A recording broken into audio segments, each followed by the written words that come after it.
Hope so.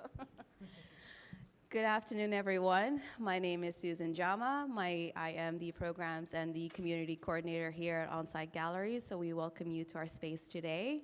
With that said, I would like to start with the land acknowledgement. Onsite Gallery acknowledges the ancestral territories of the Mississaugas of the Credit, the Haudenosaunee, the Anishinaabeg, and the Huron-Wendat, who are the original owners and custodians of the land on which we work, stand, create, and live in. Onsite Gallery is the flagship professional gallery of OCAD University and an experimental curatorial platform for art, design, and new media. Onsite Gallery would like to acknowledge the support of Canada Council for the Arts for the Digital Now grant and our production partnership with OCAD ULive. Onsite Gallery and the Inuit Art Foundation also acknowledges the support of the City of Toronto Indigenous Art and Culture Partnership Fund for Upfront Inuit Public Art at Onsite Gallery. We would also like to acknowledge and thank the support of the Toronto Friends of the Visual Art. Now I will hand this over to Ryan Rice. Thank you, Susan. My name is Ryan Rice. I'm the Executive Director and Curator Indigenous Art here at Onsite Gallery, and I would like to thank you and welcome you here today. Thank you for coming out for this event that we've been planning for quite a long time and finally got Kyle to come and join us from Edmonton. So our event today is a result of our partnership with the Inuit Art Foundation, and together we present Upfront Inuit Public Art at Onsite Gallery, which is a series of commissioned digital murals by Inuit artists. Our inaugural mural featured the work of Kabluziak and was installed in April 2022, and our current mural, Northern Flash, by Kyle Aleekuk, who is our guest today, and you'll hear speak about it, is on view until the end of March. On April 1st, we install a new mural by Robert Kotuk, and it'll be up through April to August. So the impetus of this public art project is to recognize the important contemporary contributions of the Inuit art sector. And Onsite is pleased to work with the Inuit Art Foundation to support Inuit art and artists in the public realm. The Inuit Art Foundation is the only national organization supporting Inuit artists working in all medias and geographic areas. The foundation empowers and supports Inuit artists' self-expression and self-determination through its many platforms, including the Inuit Art Quarterly, Canada's largest art magazine, the Aleekuk Profiles, Artist Services Awards, scholarships, and mentorship opportunities. So now I welcome Alyssa Presida, Executive Director of the Inuit Art Foundation, to say a few words and to introduce Kyle and our program today. Alyssa? Thanks so much, Ryan, and thanks everyone for being here, and for those of you who are online, thank you so much for joining us, and thanks, Kyle, for coming. It's so great to have you here. Just to let you know a little bit about the Inuit Art Foundation and the work we do to give some context to the talk. As Ryan said, we are the only national arts organization working in support of Inuit artists in any discipline, anywhere in Canada and increasingly beyond throughout Inuit Nunat. And so we are best known for the Inuit Art Quarterly. This is an issue you can find on our website that has Kyle's writing and work in it. So check out Bridging Time on our website, as well as a lot of other programs, including the Kayungik Sout grants, which close on March 19th, that Kyle is also responsible for, because after we commissioned this mural, we hired him as a program officer. So it's really lovely to have you here. And any Inuit artists watching, please, please, please apply for that funding. We would love to help you pursue projects, sort of like this. So it is my great pleasure as the executive director and also just a big fan of your work to introduce Kyle Aleekuk Nakutsiak, who is a multidisciplinary artist who works in graphic art, digital art, music, I just found out a bit, and whose work was most recently exhibited outside of here at an exhibition called Tether at the Yukon Arts Center as part of the Arctic Art Summit. We first got to know Kyle through the Inuit Art Quarterly, and he's an exceptional writer as well as a fantastic artist. And so, welcome, Kyle. I'm like, rather than me talking about you, do you want to say a couple words about your practice? Sure. I just want to say thank you all for attending. Thank you, Alyssa, and thank you, Ryan, everyone at Onsite. Yeah, it's really great to be here in Toronto.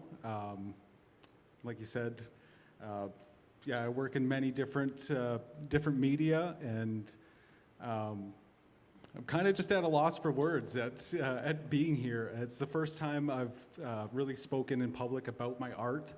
I've done some online stuff, some live stream, yeah, talks just about my artwork, but yeah, I'm just kind of like super honored to be here. Well, we're so honored to have you. Ryan, I think you have a couple questions about the mural. Yeah, I just want to say that we are streaming this live, so we're on YouTube and Facebook, and we might be fielding some questions later for you from that audience out there. But it was exciting when we put this project together that we came up with a long list of artists, and we narrowed it down, and Kyle's work stood out for us because we were really drawn to his flash tattoos that he's done in the past. So we reached out to him and invited him to think about designing this mural that's outside that would speak to many ideas that he's working through, also have a deep connection to your own background, your history, Inuit art, shifting the understanding or perception of what Inuit art is. And we were really excited to invite him and start talking through this process with him.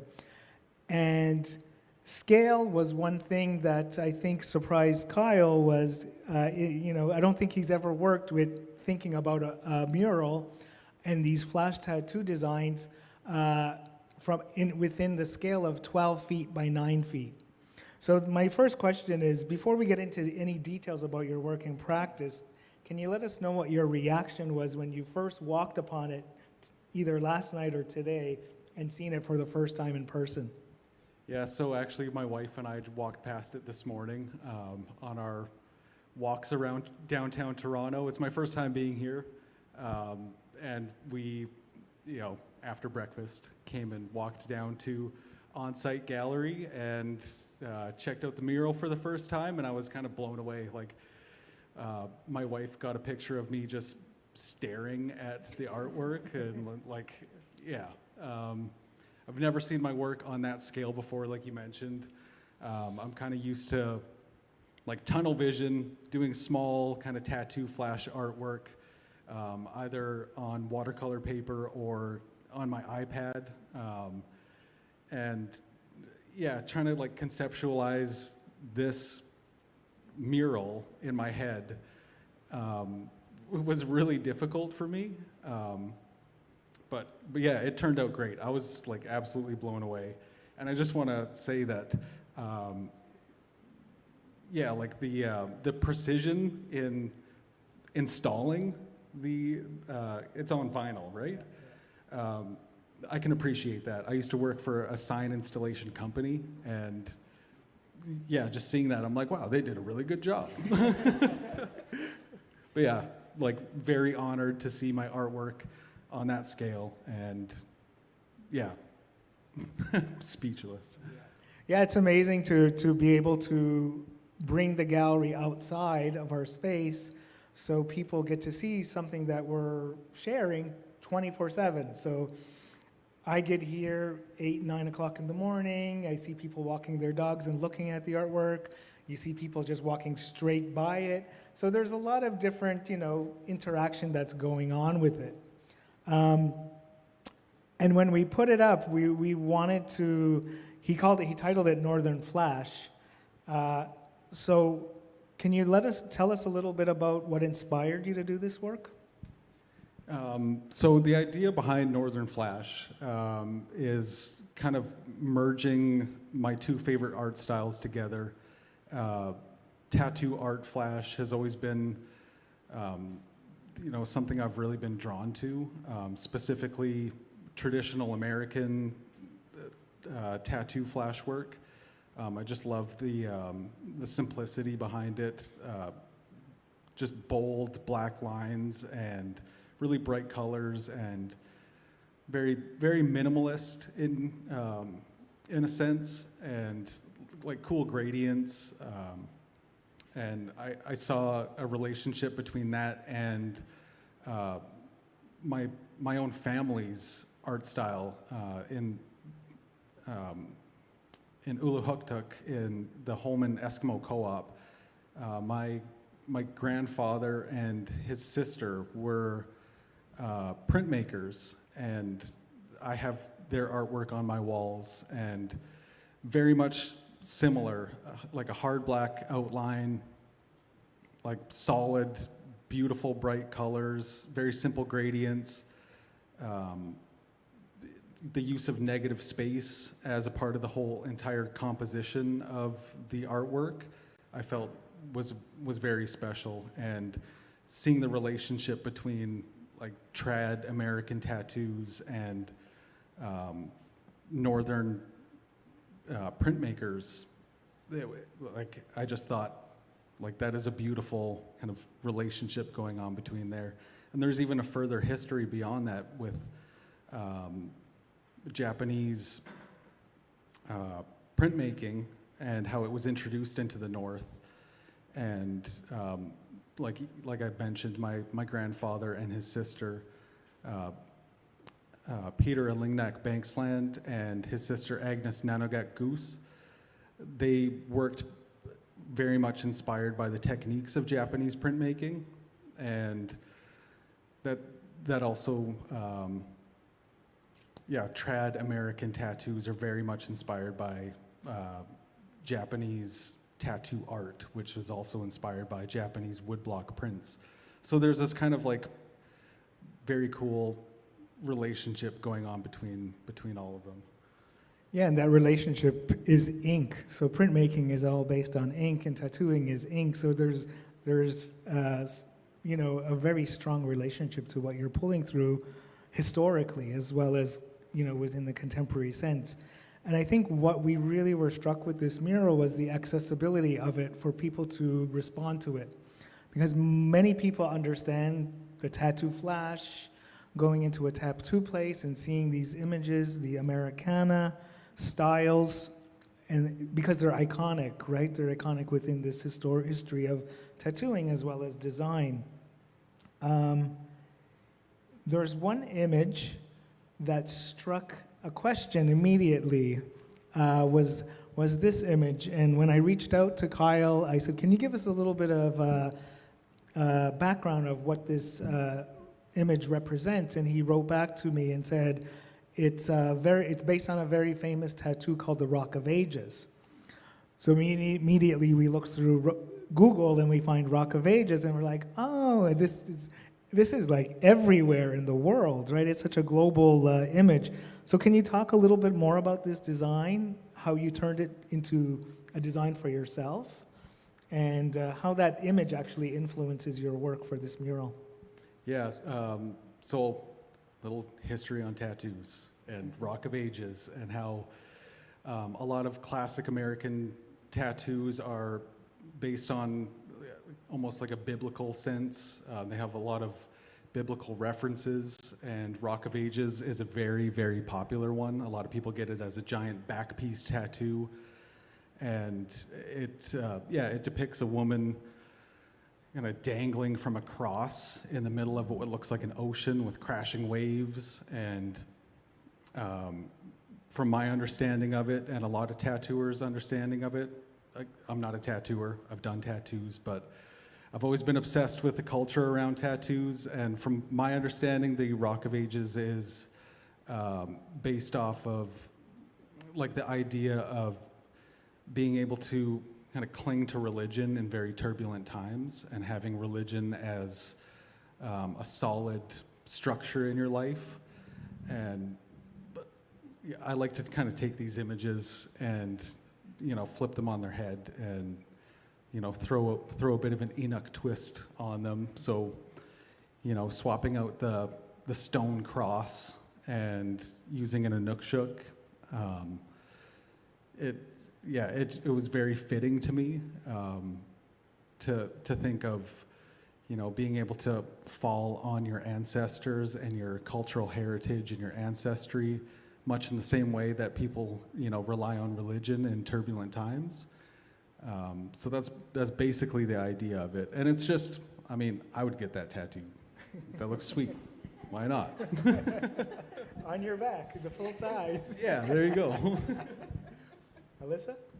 I mean, I think you should get that tattoo, but, that's up to you.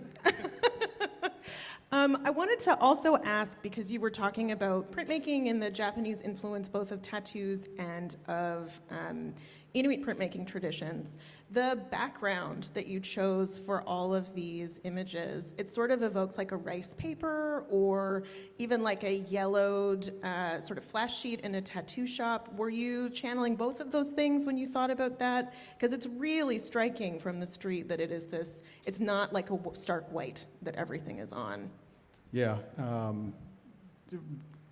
Yeah, both the printmaking that I've described from like my relatives and many other famous printmakers of the North. There's also that commonality between the background being used as part of the entire composition and like really being able to see the texture of the paper. And in flash art, it's very common, not so much rice paper, but watercolor paper that's stained with coffee.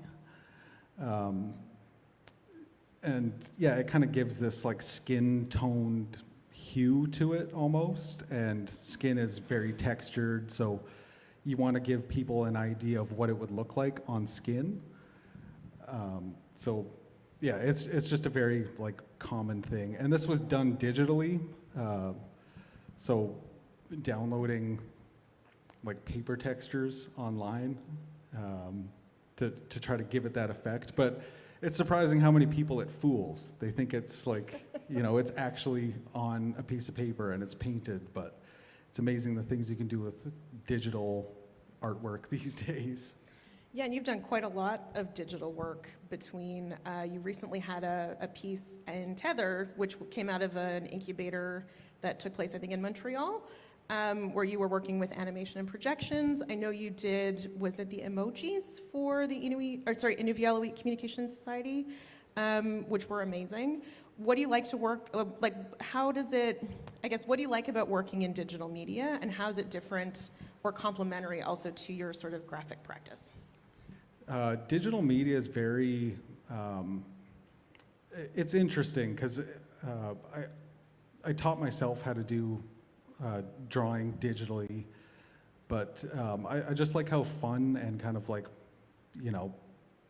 wide open it is, and it's very accessible, and you kind of have access to all these like, textures and a wide array of colors and different brushes, so you can really kind of go anywhere with it, and you can really adapt your own style to digital artwork. And it kind of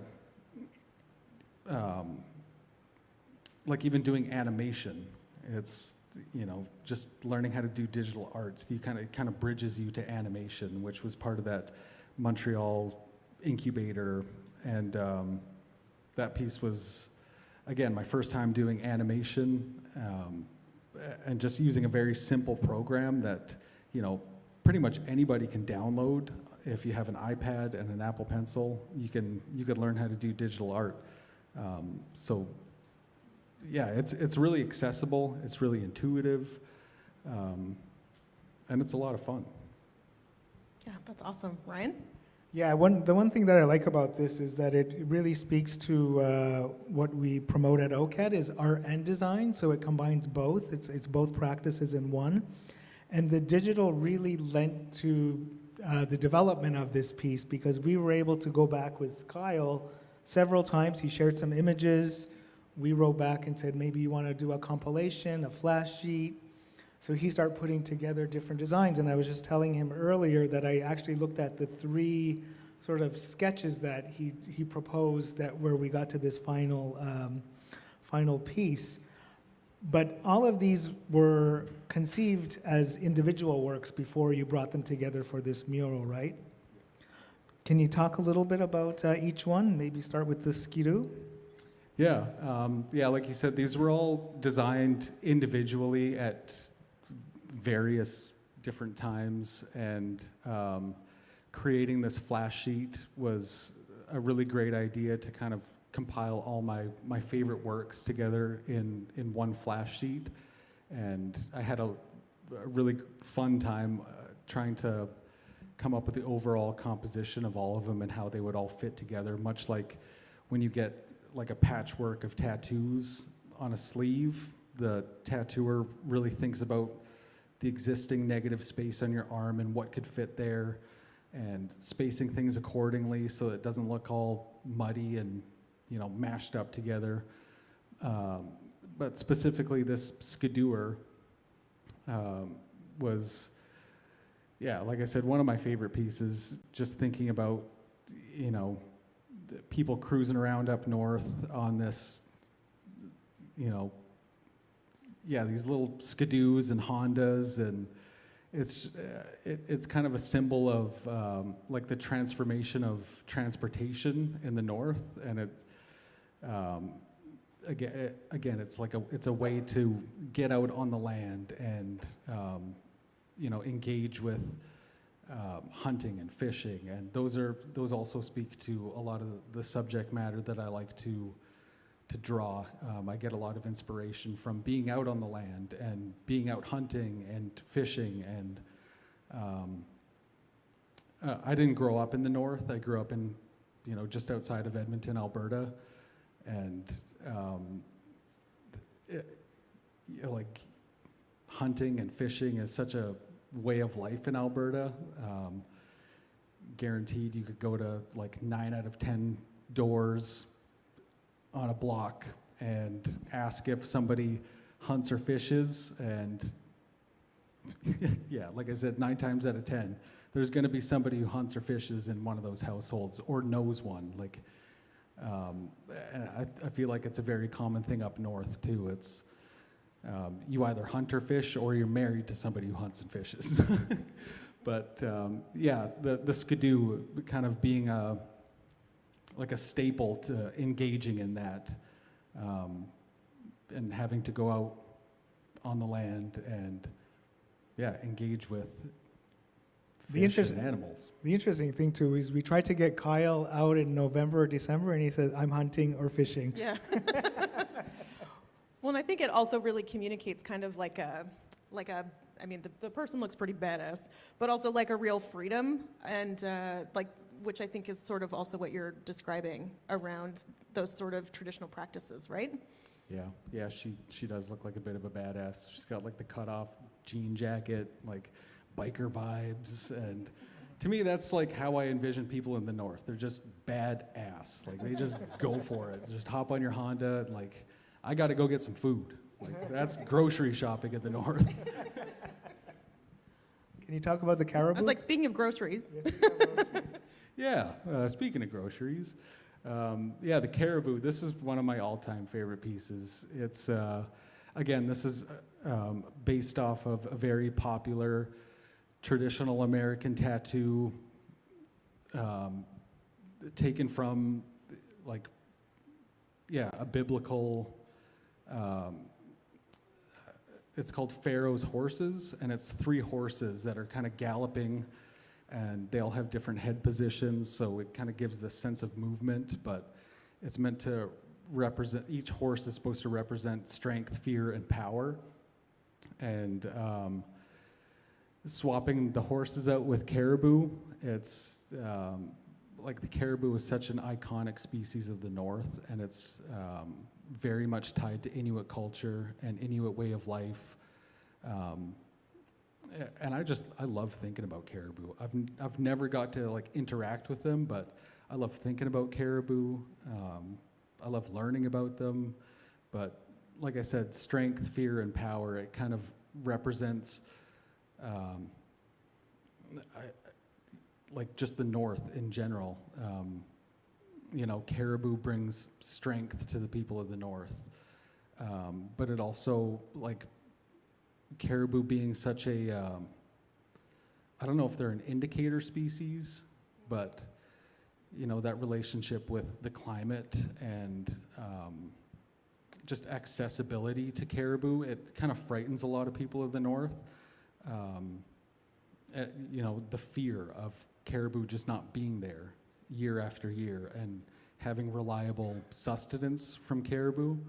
Like I can sense that about people who rely on it so much in the north, and power. I mean, like it's such a powerful creature that gives a lot of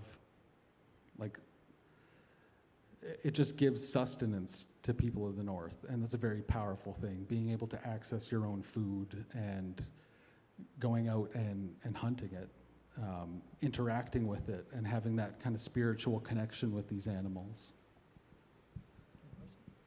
I mean, that's beautiful, and I also am learning so much about tattoo culture that I had no idea. One of the things that really strikes me when we're talking right now is, and I don't mean to keep coming back to this, but you're talking about kind of shared Japanese influences of tattooing and also of Inuit printmaking. And one of the things that I think of often when I think of the community where your family's from in Aleekuk is that when printmaking started in that community, the first collection of prints, I don't know how many people know this, had to be adjudicated by something called the Canadian Eskimo Arts Council to be approved for distribution, and the entire first set of prints was disallowed because they had backgrounds and they weren't Inuit enough. And so I think about the way that your work is sort of pushing boundaries of what people might think of Inuit art as being, and that's part of why we were so excited to put it on the street. And also how tattooing has sort of been taboo, and how there have been so many barriers that people have had to overcome as Inuit artists. And I wonder if you think about that in your work, or if you think about your relationship to that sort of trajectory of moving the needle forward, or if you don't think about it, which is also super awesome. Yeah, to be honest, it's not at the forefront of my mind when I create these pieces, but I can appreciate it, especially, like you said, tattooing has always been kind of like a taboo, like a fringe, outcast kind of culture, and to be honest, it really isn't at the forefront of my mind, but which is progress, though. Right? Like that's not something that you have to consider in your practice, which I think is really amazing. Yeah, I mean, it just comes kind of natural. Like I said, just trying to marry these two worlds together that I feel like have so much, there's already a relationship there. And if I'm pushing boundaries, then so be it. I mean, that's pretty great. As a way forward. And I think also that carries through in digital practice too. Are there things that you want to try in your art making practice that you haven't yet? Yeah, I want to try a lot of things. I don't know, I've always considered myself to be a very creative person, even outside of art. I like thinking about things, kind of against the grain. But I would love to try, photography is one thing I've always wanted to try, but photography equipment is very expensive, so that's where you apply for grants. And I mean, tattooing is another thing that I've always wanted to pursue, just haven't really dived into it and found the time to do so. I've done a couple tattoos. I was very honored to even tattoo one of my favorite tattooers in Edmonton. They were very encouraging of me to learn how to tattoo because they love my work, and they've always encouraged me to keep pursuing it. But really, that's what I would love to do is do more tattoos and do some photography. I've always been interested in wildlife photography, so that's another thing I would love to do. But just keep creating in general. That's what I would love to be able to continue to do. That's amazing. Ryan? Yeah, what I love in what you do is you collapse the hierarchies of art. So how tattooing has really reached a different level in illustration, design, digital. It's become a medium unto itself that can't be looked down upon anymore, right? You talked about it a little bit earlier. I did get a text from Inuit Art Foundation board member, Linda Grusani, and she wants to know Do you have tattoos? Oh yes. They're kind of covered up all the time, but I do. I've got tattoos all up my arms. I've got the job stopper tattoos on both my hands, but it's proven not to be true. Yeah, it was like, But that's what they've kind of, tattooing's always been kind of like viewed as this like, oh, he must be a bad person. He's got tattoos, or, and hand tattoos have always been like that's kind of the joke in the tattoo community, is they're called job stoppers, because you go in for a job interview and they see you have hand tattoos and they're not going to like you automatically, but I guess it was good you interviewed with us virtually. No, I'm just virtually, kidding. yes. Fully covered, hands below the webcam. Yeah, and one of our goals with this is to shift the understanding of Inuit art, to move it beyond what the expectations have been for so long, given that it's such an important sector in the field of Canada art. Maybe you want to speak a little bit about that? Yeah, absolutely. And I think that's part of what the sort of resistance to early printmaking in Ulu was as well. But I think many people love, and understandably love, sculptural work and graphic work coming out of the North. And it has been hugely important to Inuit communities, but also the sort of, whatever we think of as the Canadian national artistic identity, like the Enchanted Owl by Kinoiwak Ashevak is iconic and amazing, but iconic. And I think there is... And would look amazing as a tattoo. True. But our board president, Dr. Heather Gloliordi, wrote an essay years ago called sort of The Inuit of Our Imagination, about the way that people in the public think of Inuit art as being kind of crystallized in often like the 1960s to maybe the early 1980s, mostly big bear sculptures, which who doesn't love a big bear? Like, they're so great, but there's so much more. Like, there's so much more than that. There's digital art, there's film, there's tattooing, there's conceptual installation, there's all kinds of work, music, everything, right? Inuit make all kinds of work. And we see it all the time at the Inuit Art Foundation, right? That there still is this kind of too narrow view of what Inuit art can and should be, but that it actually is everything.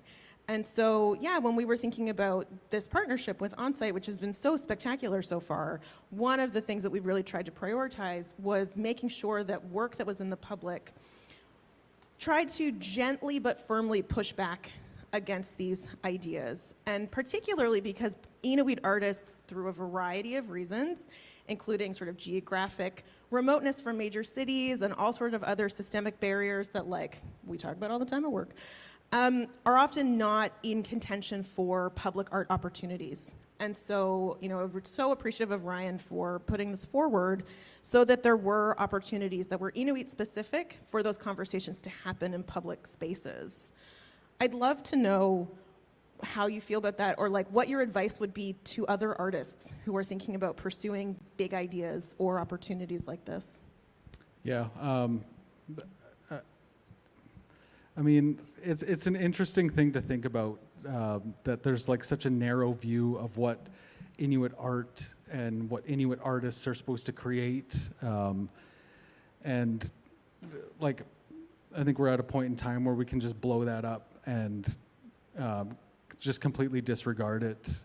Like, if you paint, I don't know, if you could paint whatever, but if you're Inuit, that's still Inuit art. Like, you could paint cityscapes, or you could paint whatever you want, but as long as, yeah, if you're an Inuit artist, doesn't mean you have to paint like polar bears and Inukshuks and Ulus, and I mean, I do just because I like the way they look, but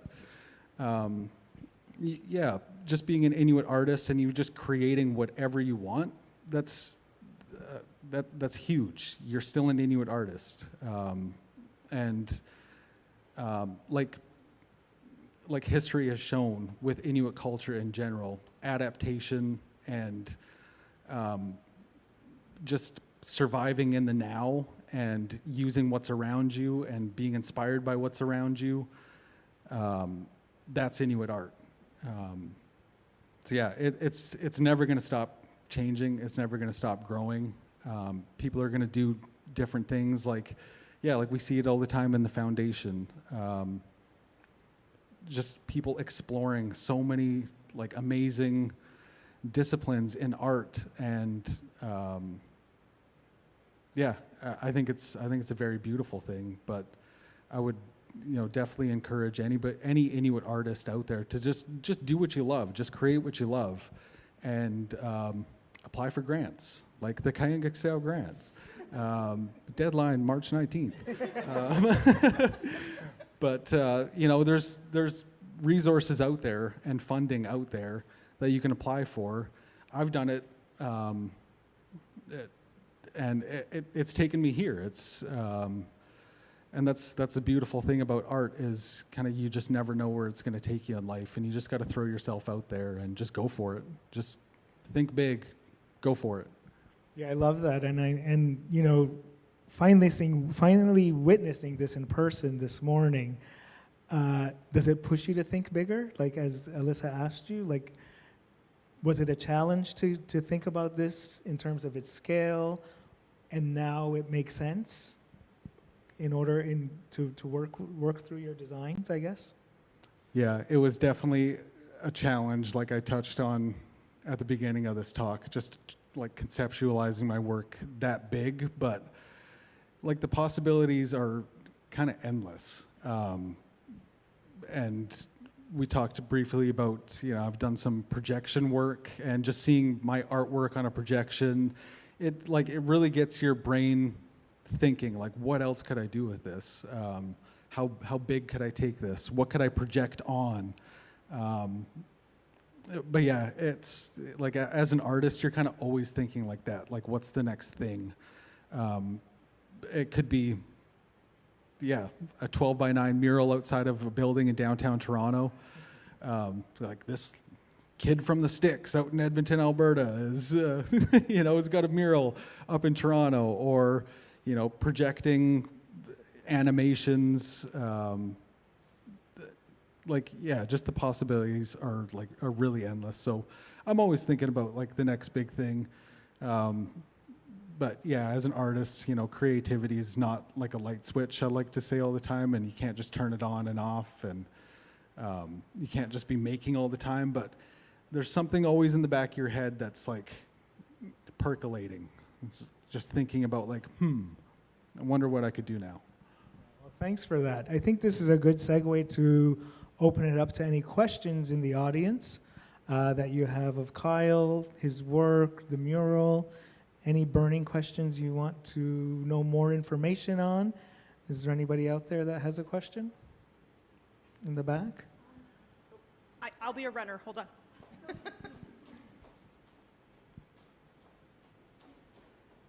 image on the left of the Rock of Ages, could you talk a little bit about that? The knife? The dagger. Oh, the knife? That one. Yeah, so I don't know, knives and daggers and an eagle has always been like a staple of traditional American tattoos. It's like knives are one of the oldest tools used for everything. It's such a utilitarian thing that like I was telling my wife earlier, it's like everyone I know carries a pocket knife. It's just, you never know when you need one, and they're just so handy. But not only do they look cool, but like they're a very useful thing. And then throwing a little ulu on there. Does everybody see the ulu? Yeah, the eagle kind of carrying the ulu. But yeah, like ulus and knives in the north are like, they're just tools for everyday use. Processing animals,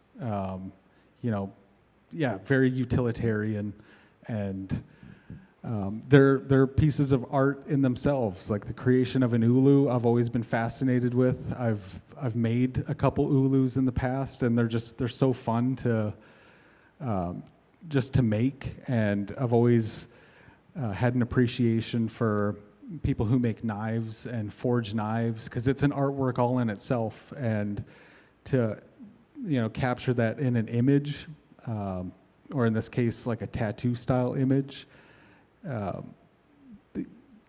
like yeah, again, I would get that tattooed. Is that one of the outcomes of this project? You're going to have a new sleeve or something? Yeah, there's a bit of room on, the arms there. But. Any other questions? 1 second. Kiza has the mic there. Oh, awesome. Thank you. Actually, I think my question is a bit of follow-up to what you just said. I'm curious if all the research that you've been doing on flash art and tattoos has influenced your own personal ink in any way, or the way that you think about tattoos on your own body? Absolutely. Yeah, the research I've done on tattoos, there's very common images that are tattooed and done in various different styles from tattooers, and it's really just a matter of finding a tattooer that you really like their style and just wanting to get tattooed by them. Like most of my tattoos are from a good friend that I went to high school with, and I just always loved his work. I always loved his approach to traditional American tattoos. But that being said, I've also got some tattoos that are a little more special to me than that. They were some of the first tattoos I got, and they're actually, it's artwork from my grandfather, and he was a printmaker, and seeing his prints, which one of them is hanging up on our wall, that's kind of where my brain started working. These would be awesome tattoos.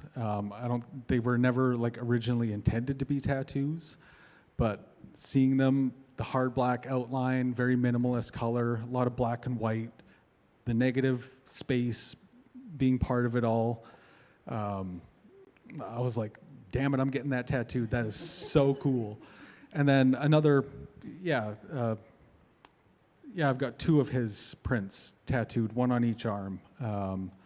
But yeah, they're very special. One depicts a man and a woman. The man is holding a drum, and it kind of symbolizes the heartbeat between a couple. So, beautiful wife and I.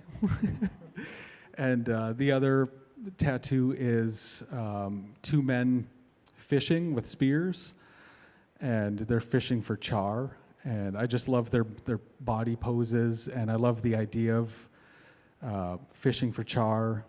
It's absolutely delicious, and I love thinking about char. I love eating char. But yeah, drawing char. So these 3 char are on a stringer. So it's kind of like the catch of the day. And I have very fond memories of being in the north in Aleekuk and fishing with my uncles. And it was just a beautiful day. I caught a bunch of fish, watched my auntie. She cut them up on a piece of cardboard, sitting in her kitchen, while we all watched just her delicate work with an ulu.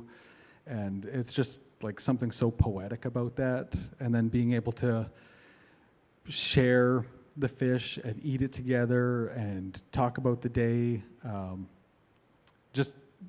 Special things like that.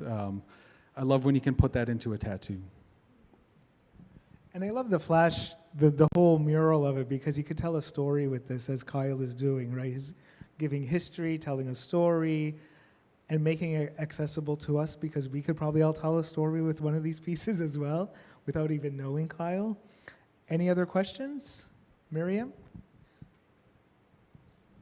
I'm going to be selfish and ask 2, if that's okay. I noticed that you use red, green, yellow in your color palette. Is there significance to those conceptually or design-wise? Typically, for when I pick colors for doing any piece, I've always been inspired by artists who keep it very minimal, and I noticed that a lot of artists would pick 3 colors and just work within them and see how creative you can get with the coloring, just minimizing your palette and just trying to work with the 3 colors that you no, this is all I'm doing. Because I've done pieces that are very colorful and a wide array of colors, but there's something, I don't know, it kind of speaks back to that, the Inuit printmaking that my grandfather and his sister would do. Sometimes 1 or 2 colors, keeping it very simple, but again, with tattooing, your brain sees what it wants to see, so you can kind of like, you don't need a whole lot of color to understand what's going on in the picture. That's another thing I've always loved about trad tattoos. And the second question is you have a very distinctive style with like fluid lines and your subject matter. How did you arrive at that style? Did it look different before? Do you think it will look different in the future? Yeah, absolutely. It's always changing. I mean, kind of like music, like you just like what you like. If it looks cool, I like it. But my style very much started with, particularly like in high school, I did a lot of like pencil, black and white realism, and that's all I was into. If you had asked me to do anything color, I was like, no, I hate color. And now it's like one of the most important pieces of like components of what I work with now. But as for like, you know, the line work, again, trying to keep it very simple and just being very loose. I remember one of my favorite tattooers who's done the majority of my work on my arms,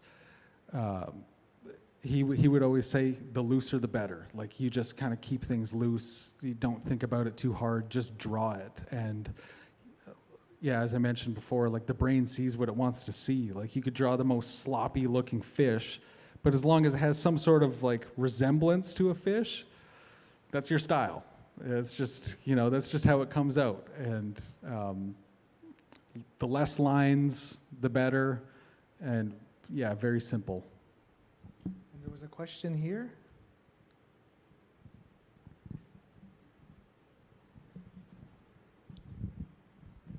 Hi. I was just curious if, as a child, you were very creative. Did you like to draw? You mentioned you liked to draw in high school, so I was just curious if this was something even going back to your childhood. Absolutely. My parents always encouraged my art ever since I was a young kid, like even before high school, before junior high. It was like something I would always just do. I would always just, you know, doodle. Mainly, you know, simple sketches and stuff like that. But yeah, all throughout school, doodling in notebooks and, but yeah, always, you know, had a bit of a creative background. Kisa, can you let us know if there's any questions from our audience in YouTube or Facebook? Yes, we have a YouTube question from To Say Yaksat magazine. They say, Hey, proud Jason. of you, Kyle, and greetings from your To Say Yaksat /ICS friends in Inuvik. How has your journey been in finding your own artistic and general voice? Hi, Jason. And I was like, hey, Jason. But yeah, just like the overall journey of kind of where my art has taken me. It's something I could have never really imagined. I've always just drawn out of, you know, just the pure enjoyment of drawing. And, you know, at some points in my life, it had been used as like almost a form of healing, going through some difficult times. You just want to like take your mind off stuff. And like when my father passed away, that was really when I started getting back into artwork, and that was in my mid-20s. And yeah, I just always knew it was kind of something I could, you know, just take my mind off of things. And just drawing, just the simple joy of just being in a quiet place and drawing.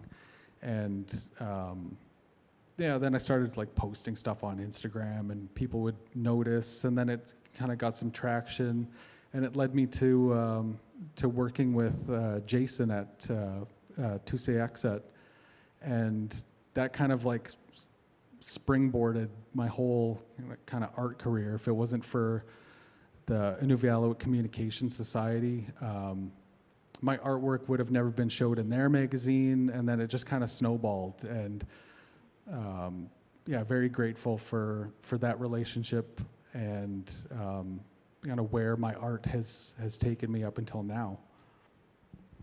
Any other questions online? Any more questions from the audience? There's a question there. Hi. So the pattern of 3 is pretty prevalent within your flash tattoos. There's 3 roses, 3 caribou, which you explained, 3 birds on the Rock of Ages, 3 fish, and you mentioned 3 colors. I was just wondering if that was, conscious, or if it just kind of all happened together. Yeah, now that you point that out, that is very interesting. But I mean, yeah, it could just totally be like, I don't know. Yeah, I don't know. But I like that you point that out. That's actually very interesting. That's all I got. Any closing words before we end this event? Alyssa? Thank you so much, Kyle. This has been so amazing getting to talk to you about your practice. And thank you, Ryan, for hosting us, and everybody at Onsite. I'd like to reiterate what Susan and Ryan said at the beginning, and thank everybody who made this possible, the City of Toronto, our friends at the Toronto Friends of the Visual Arts, everybody at the IF and Onsite, and most importantly, Kyle. It's such a joy. Thank you. Thank you both. It was such an honor to have this project go on. I want to thank everybody for coming out and attending online, and for everyone who helped to make this possible. Yeah, very much appreciated. Yeah, and I want to thank Kyle for being a pleasure to work with. Communication, getting these designs created and ready for the mural. Your professionalism was very key in a timeline and deadlines that we were working towards, so really appreciate that. I want to thank everyone for coming out today, and also to let you know that we are sitting in an exhibition that's called More Than Human. We turned it off because it's all tech and all sound and all video, but we will be turning it back on. We're at midway through this exhibition, and it runs till May 11th. So please either stay around, come back and experience this very interactive virtual digital video, very sensory exhibition. And we look forward to hosting you in the future for other panels, and keep your eye out for our next mural that will be installed for April 1st.